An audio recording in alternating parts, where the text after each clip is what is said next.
শত ঝড়ঝাপটা পেরিয়েও আজকে রিন্টন ঢালাইয়ের কাজ পুরোপুরি কমপ্লিট হলো। আবারও চলে আসলাম ছোট্ট একটা মিনি ব্লগ নিয়ে, কারণ তোরা মিনি ব্লগগুলো দেখতে ভীষণ পছন্দ করো।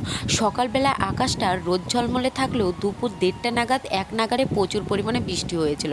ঢালাইয়ের কাজ তো সকালবেলা থেকেই শুরু করে দিয়েছিল, যেহেতু একসঙ্গেই পুরোটাই ঢালাই দেওয়া হচ্ছিল, তাই 1:30টার দিকে বেশ ভালোই বৃষ্টি হয়েছিল, তাই পেপার দিয়ে ঢেকে দিয়েছিল কাঁচা ঢালাইগুলো। আর এই যে অ্যালবেস্টারের ঘরটা দেখতে পাচ্ছ পুরনো, আমি আমার বিয়ে হয়ে আসার পর থেকে কিন্তু এই ঘরেই থাকতাম। তো আমার নিজেদের আত্মীয়রাই আমার শ্বশুরবাড়ির সম্পর্কে ভীষণ খারাপ কথা বলেছে, মানে আমার শ্বশুরবাড়ির মধ্যেই লোকজনরা।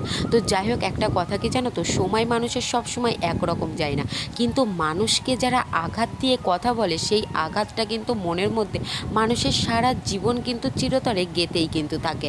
সেই সমস্ত মানুষের উত্তর একদিন না একদিন ঠিকই দেব। ভগবান যেহেতু সময় দিয়েছে, উত্তর দেওয়ার দিনও কিন্তু ঠিকই আসবে।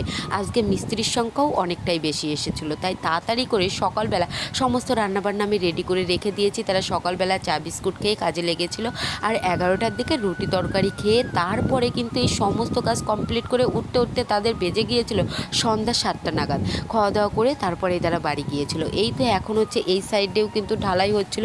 আজকে দুপুরবেলা প্রচুর পরিমাণে কিন্তু বৃষ্টি হয়েছে। তো শ্রাবণ মাস, বৃষ্টি তো হওয়ারই কথা। আর রোদ্দুরে মানে 2 দিন রোদ্দুর হয়েছিল, তারপরে যে এরকম বৃষ্টি হবে আমরা কিন্তু ভাবিনি। ঈশ্বর আমাকে যতটুকু দিচ্ছেন এতেই আমি সন্তুষ্ট, তাতেই আমি ঈশ্বরের কাছে অসংখ্য অসংখ্য কৃতজ্ঞতা বোধ করছি। আপনারা সকলেই পাশে থাকুন।